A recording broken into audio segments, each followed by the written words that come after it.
Azusa Isurigi was a beautiful and talented woman admired by everyone at her company. However, her calm and serious personality made her seem distant and unapproachable. Because of that, many coworkers saw her as cold and intimidating, even though she never meant to be. Deep down, Azusa simply didn't know how to express herself or connect with others. But everything began to change when she met Yu, a cheerful new employee who saw past her icy image and saw her as a kind-hearted girl. The story starts with Azusa walking confidently toward her company building.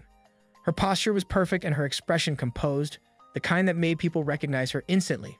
Around the office, she was known for her award-winning proposals and her precise, almost flawless work ethic. As she stepped through the lobby, several employees glanced her way with quiet admiration. But the moment she reached the entrance gate, her calm image cracked. She scanned her card and tried to pass through, but the gate didn't move. Looking down, she realized she hadn't scanned her ID at all. It was a business card for plumbing services. A wave of quiet embarrassment washed over her as she hurriedly corrected her mistake. Meanwhile, in the publicity department, her colleague Kusuk was drowning in stress over a growing pile of work. The atmosphere in the room shifted as Azusa entered, heading straight to her desk. Her coworkers greeted her politely, some with genuine respect, others with nervous courtesy. Once the greetings faded, everyone immediately returned to work. No one wanted to look idle in front of her. Soon, Mori approached her with a concern. One of the influencers they had hired for a campaign had suddenly become unavailable. She asked if Azusa had any ideas on how to handle it. Cold and composed, Azusa reminded her that it was her own responsibility to manage the situation. Still, she offered a solution. If that influencer couldn't participate, they could easily find a stand-in, since several other talents were available. Mori thanked her and retreated, slightly intimidated but relieved. Not long after, Azusa walked over to Kaosuk's desk to hand him some corrected documents. She told him to send them to the planning department, then noticed his messy workspace. With a sharp tone, she scolded him and he hurriedly began cleaning, mumbling an apology. A moment later, Azusa was called over by her boss, Iji. As she walked away, two female co-workers whispered about how dependable she was, while Kusuk muttered that she was also terrifying. The girls agreed, though they admitted she could at least try being a bit friendlier. When Azusa reached Eiji's office, he informed her about a new hire who would be joining their department that day, and that she would be in charge of training him. For a brief moment, uncertainty flickered across her face, but Eiji reassured her that the newcomer was talented and should adapt quickly. He added that having someone as accomplished as Azusa as his mentor would surely benefit the company. Azusa smiled politely at the compliment and accepted the assignment, though inwardly she sighed. She had spent years cultivating her icy image precisely to avoid things like after-work gatherings or mentoring responsibilities. Unfortunately, Eiji seemed completely unaware of her intentions, still believing she got along with everyone. The thought made her even gloomier, though she promised herself to stay professional. Moments later, the new hire arrived. An energetic voice echoed through the department as a young man greeted everyone. Turning around, Azusa saw him, Yu, the new recruit, smiling brightly as he introduced himself to Eiji. When their eyes met, Yu quickly apologized for interrupting, but Eiji introduced them properly, asking Azusa to show him around. Azusa responded with her usual cool tone, hiding the fact that inwardly she was quite flustered. She found his energy and boyish charm unexpectedly disarming. Still, she composed herself and resolved to fulfill her duty as his mentor. She led Yu to the merchandising room, explaining that the company had originally started as a game developer but had since expanded into several industries, from apparel to real estate and more. Because of that, their publicity department was constantly juggling multiple projects at once. Determined to be thorough, Azusa gave Yu a full tour, the desks, the kitchen, the copy machine, the snack area, even the location of the nearest bathroom. Feeling rather proud of her efficiency, she believed she had covered everything important. But as soon as they sat down, Yu hesitantly admitted that he still didn't know what his actual job was for the day. Realizing she had completely forgotten to explain his duties, Azusa quickly recovered and told him that for now, he would accompany her to a client meeting and observe. Before leaving, she decided to teach him a bit of business etiquette, starting with how to exchange business cards. She tried to demonstrate, but when she attempted to open her card holder, it snapped open and spilled its entire contents across the floor. Mortified, she froze. Yu immediately knelt down and helped gather the scattered cards, handing them back politely. Her composure wavered, but she forced herself to thank him curtly and continued with the day. At the meeting, Azusa and Yu greeted their guests professionally. Yu followed her lead perfectly, offering his business card just as she had shown him. Outwardly, Azusa delivered her presentation flawlessly, but inside she was in chaos.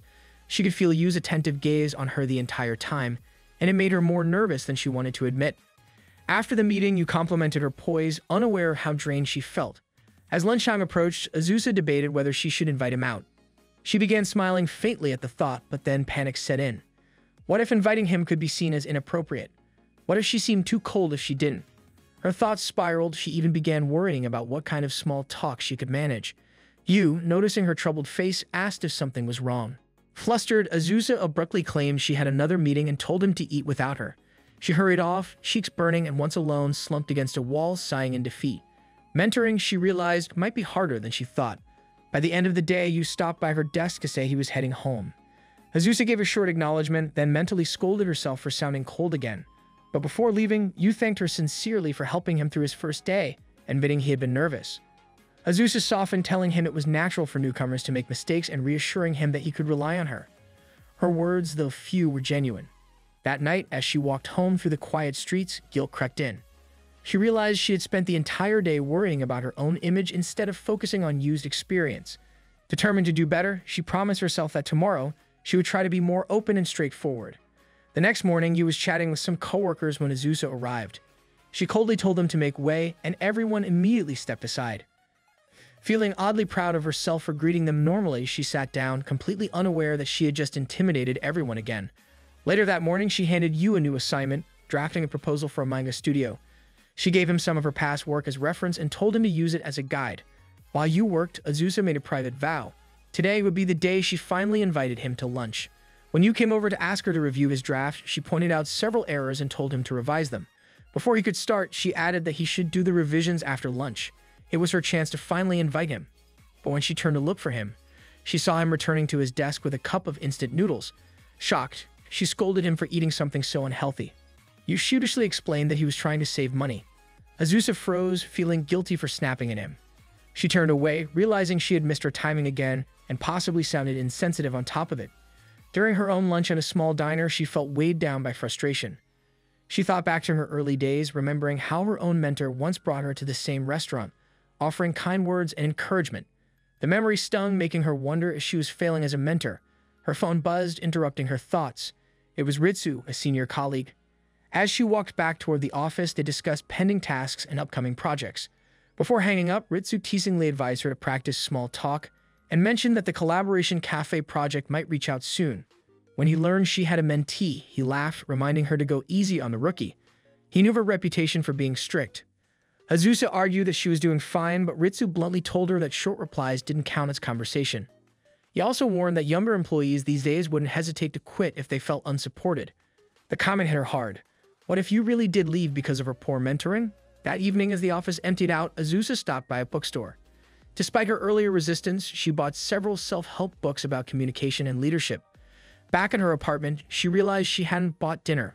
Opening her fridge, she found it empty and sighed, then grabbed a cup of noodles, ironically the same food she'd scolded Yu for. She tried to make herself feel better by pairing it with vegetable juice. As she flipped through the first book, one line caught her attention. A good mentor always greets others warmly, with energy and a smile. Remembering her icy greeting that morning, she groaned. Determined to improve, she grabbed a mirror and began practicing. But her forced smile looked so awkward and stiff that she quickly gave up. The next page suggested praising subordinates instead of scolding them.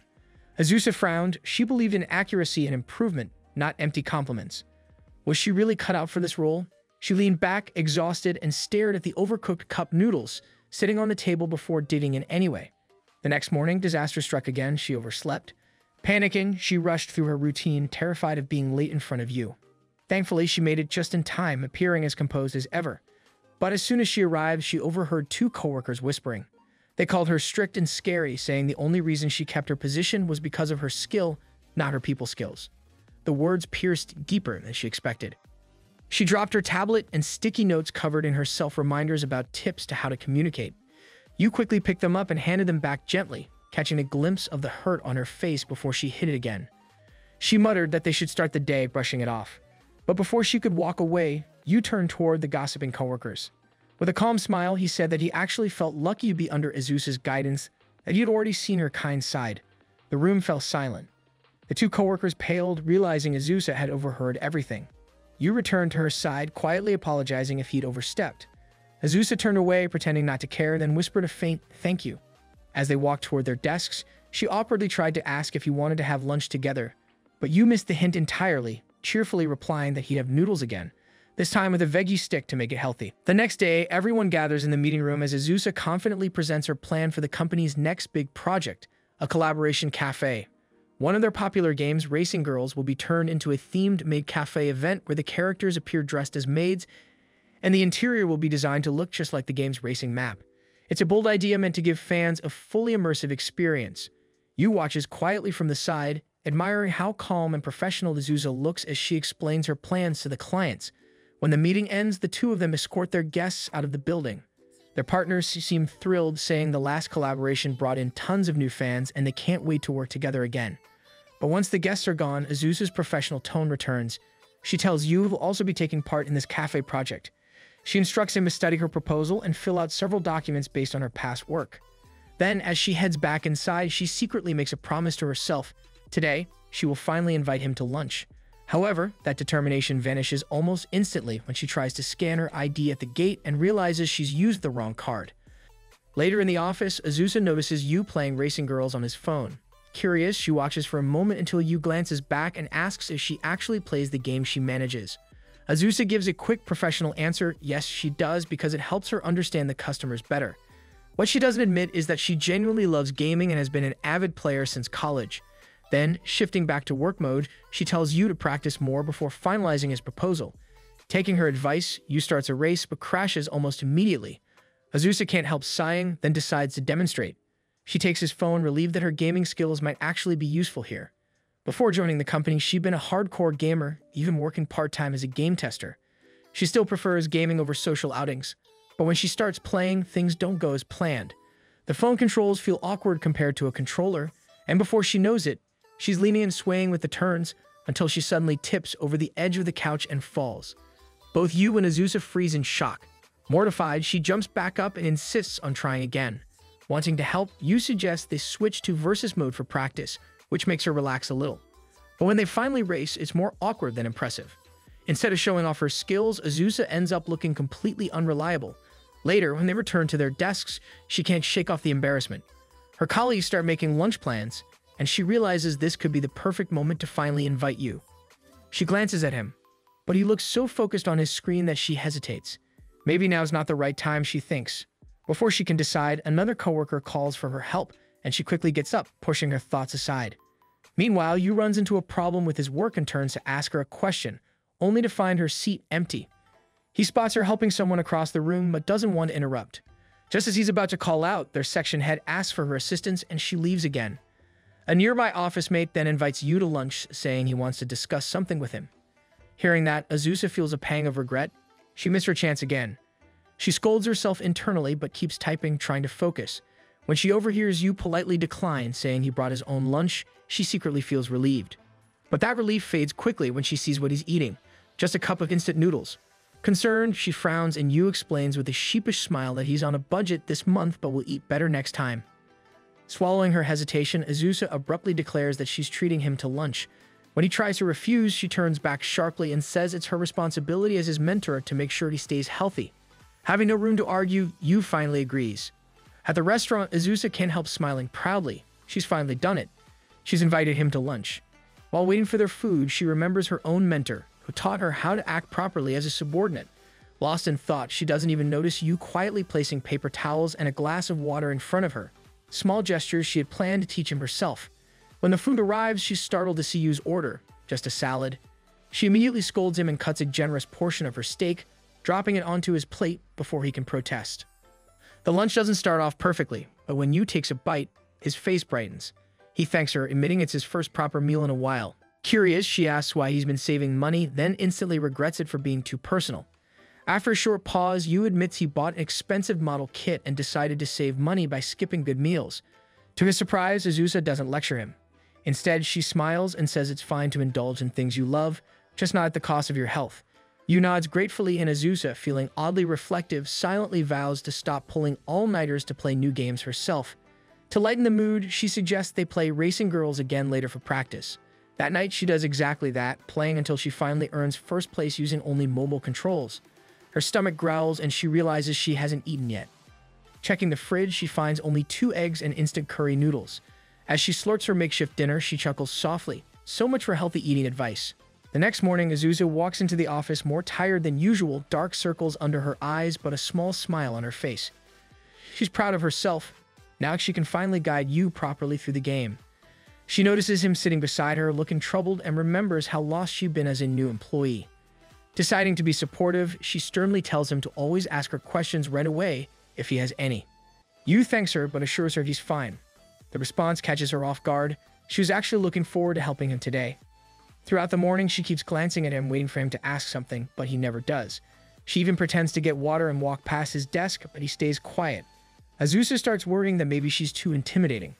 Determined to fix that, she decides the best way to become more approachable is to invite him to lunch again. But before she can, she overhears him chatting with their coworkers. They're planning to eat together, and Yu even suggests inviting her, only for the others to laugh it off, saying she never joins anyone and always eats alone. Yu looks surprised but goes along with them. Hearing that, Azusa quickly hides around the corner as they leave, embarrassed and hurt. Once the elevator doors close, she sighs and decides to spend lunch alone in a nearby park. Sitting under a tree with her modest meal, she reflects on how quickly Yu has been improving. A small part of her worries, if he keeps growing this fast, maybe he won't need her guidance anymore. And she realizes she hasn't exactly shown him her best side lately either. Before she can dwell on it, her phone rings. It's a call from a business partner. Instantly, her professional tone returns, calm and composed.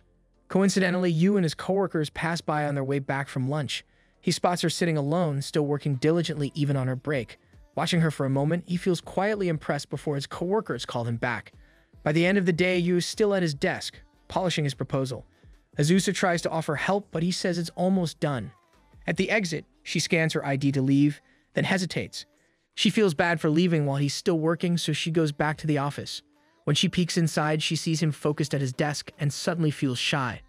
Trying to sneak in unnoticed, she's immediately caught. Flustered, she blurts out that she just forgot to finish something and sits down, pretending to work. Time passes, and eventually she reminds him that it's late and the last train will leave soon. But Yu insists on staying a little longer, thanking her for worrying. Then, almost shyly, he admits that her proposal inspired him, not just the writing, but her dedication. He wants to create something she'll be proud of. Azusa is touched to the point of tears. When he notices, he panics and offers her tissues. She quickly wipes her eyes and tells him that while it's good to work hard, he shouldn't push himself too much. She adds softly that he's doing really well, even better than she did when she was new. Yu thanks her for her kindness and for the lunch she treated him to, saying he knows she usually prefers eating alone. Surprised, Azusa blurts out that she actually wanted to eat with him, that it wasn't a burden at all. Realizing what she just confessed, she turns bright red and hides her embarrassment behind a serious tone, telling him to hurry and finish. When he finally wraps up, she books them a taxi home. But while waiting, Yu dozes off on the couch. Smiling, Azusa gently drapes her coat over him, and Yu ties her scarf around his neck to keep him warm. When he wakes up, confused by how bundled he is, she just chuckles softly, content for once that she managed to stay by his side till the very end of the day.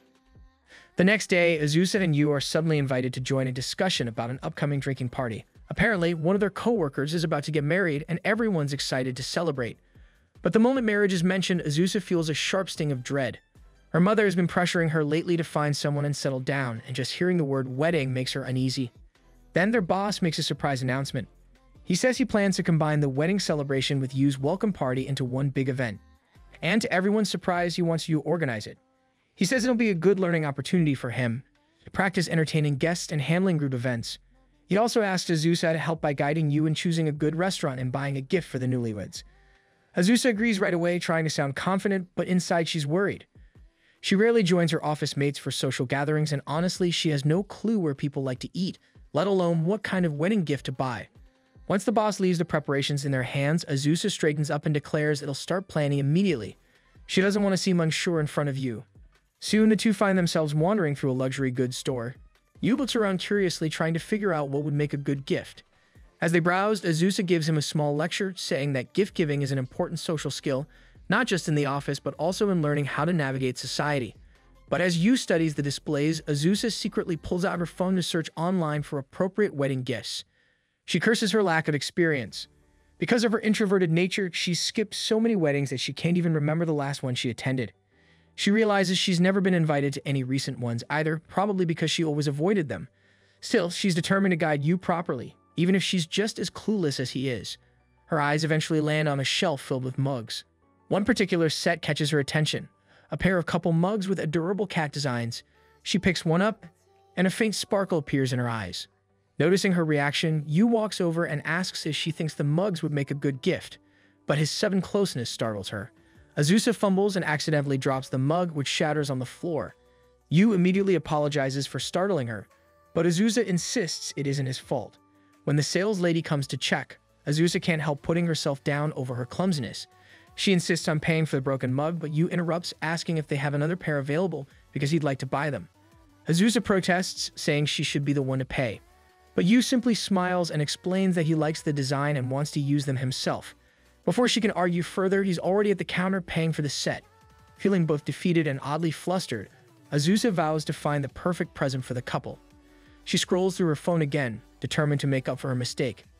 Using the same research skills she's honed over years of gaming obsession, she quickly finds something better.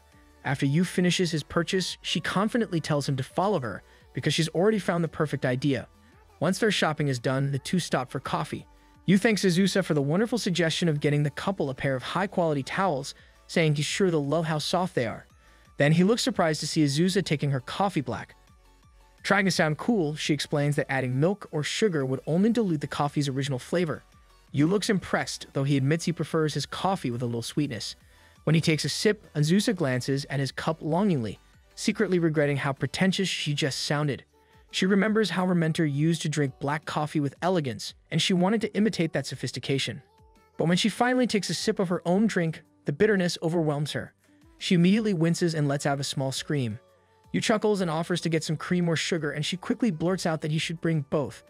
After sweetening her coffee, she finally smiles again, until she realizes how embarrassed she must look in front of her junior.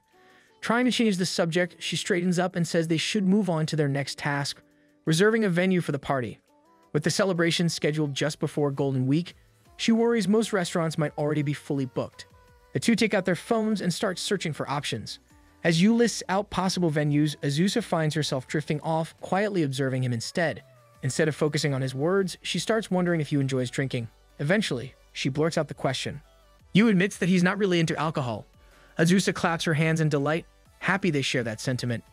Realizing she's overreacted, she quickly calms down and tells him there's no need to force himself. Drinking, she says, tastes better when shared with people one feels comfortable around. Yu smiles, grateful for her understanding. He even admits he's heard that she usually skips drinking parties. Sensing his concern, Azusa reassures him that she'll attend this one, because it also celebrates his welcome to the company. Then she gives him a bit of advice, saying it's perfectly fine to decline a drinking invitation if he doesn't feel like going. Yu nods, feeling reassured. But then he suddenly admits he'd actually like to drink with her someday. The confession catches Azusa completely off guard. Without thinking, she blurts out that she doesn't see any merit in drinking with him. The moment the words leave her mouth, she instantly regrets them. She scolds herself internally for sounding so cold when Yu had only been trying to be friendly. Unable to take it back, she awkwardly changes the topic, saying they should focus on booking the restaurant. The next morning, Azusa walks to work, still feeling guilty about rejecting him so harshly. When she arrives at her desk, she's surprised to see the cat-patterned mug sitting beside her computer. Yu explains nervously that he only really needed one mug and thought she might like the other one. He says it's his way of thanking her. Flustered and touched, Azusa awkwardly replies that she'll use it as a toothbrush holder. That evening, the company's beer party finally begins. Azusa is tasked with giving the opening toast. She keeps it brief, joking that everyone should blame the boss for making her do it.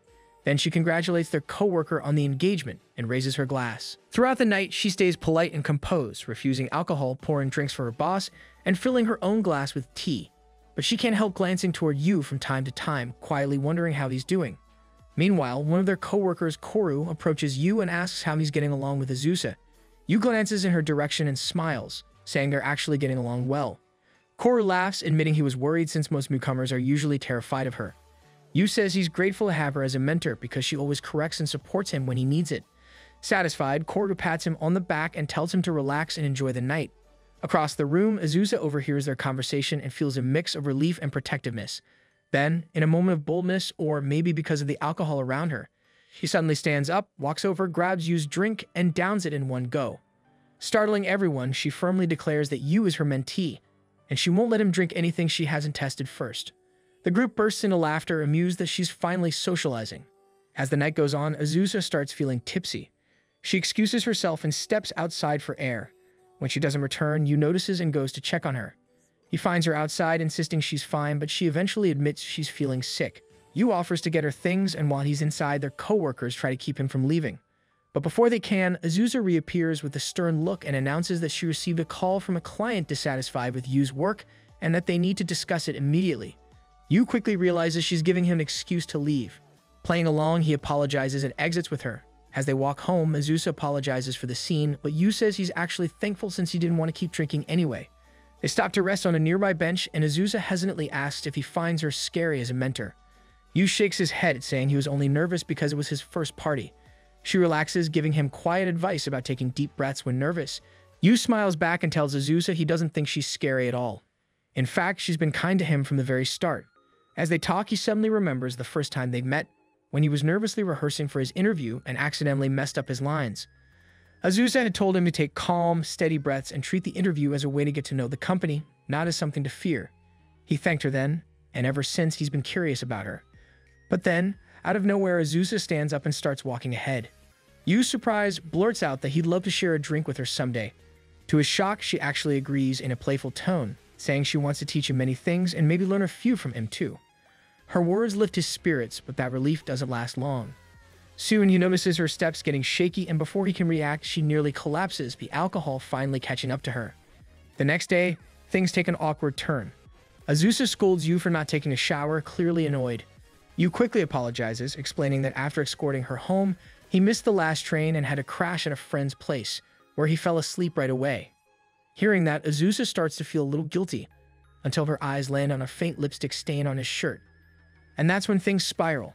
She instantly jumps to conclusions, assuming he must have stayed over at his girlfriend's house. To make matters worse, their coworker Koru notices the stain too and points it out, and before Yu can even explain, Koru walks off, now convinced Yu has a girlfriend. Unable to hold back her curiosity, Azusa demands an explanation. Flustered, Yu insists the lipstick came from her when he helped her into the taxi the night before. The moment he says that, her face turns bright red. Mortified, she insists that he take off his shirt so she can buy him a new one. Yu panics and pulls back immediately, because she's actually trying to undress him in the middle of the office. Before the situation can get any worse, their boss calls out to them, interrupting the chaos. And, as if things couldn't get any more surprising, he asks the two of them to take his place on a business trip to Okinawa, right in the middle of Golden Week. That marks the end of today's Anime Recap. If you enjoyed the video and want more of it, please support the channel by leaving a like and subscribe. Let's help us reach a current goal of 10K subscribers.